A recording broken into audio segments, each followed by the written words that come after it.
Hi, I'm Dennis Johnson. I'm a student here at JTech. We're going to go over this engine and point out a couple parts that I learned about, and I'm going to show you guys. So first thing we're checking out here is the alternator. What this does is while the vehicle is running, it'll charge up the battery so that way you don't use all your power in one run and have to keep replacing it over and over again. So this will continuously charge it while the vehicle is running. And actually right next to that, what we have here is called the crankcase breather, and it has this line attached to it, which runs all the way up to the valve cover, and this is the valve cover. So what happens while the vehicle is running is the engine oil will evaporate to the top because it's so hot, and that's a waste of oil. So it'll drip down into the line, which starts over yonder and comes all the way back down to the crankcase breather and then goes back into the oil pan. And since we're on the subject of oil, right back in there, you can't see it because it's in the block, but you have your oil cooler, which will cool down the oil because you don't want to get too hot and ruin something inside the engine.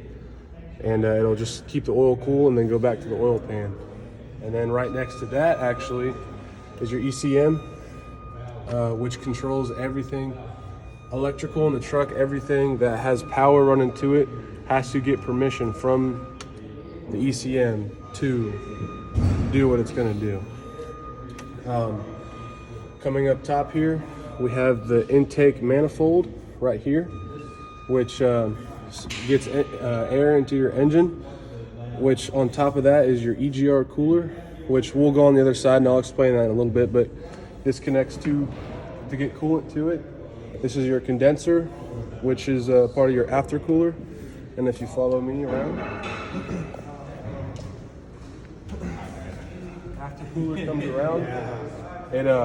It regulates the air inside the intake manifold. Sorry, where is down here is the rest of the EGR cooler, and what it does is it actually cools off 10 to 12% of the exhaust and recirculates it back into the engine for it to be consumed.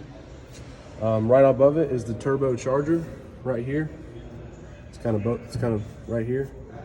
And what that does is it uses exhaust to spool up the other side of the turbo, which shoots air into your intake and gives you a little bit more air pressure, and more air pressure means more power. Right on top of that is the exhaust manifold, which connects to the turbo, which is like I was just explaining, which helps boost up the turbo and spool it up.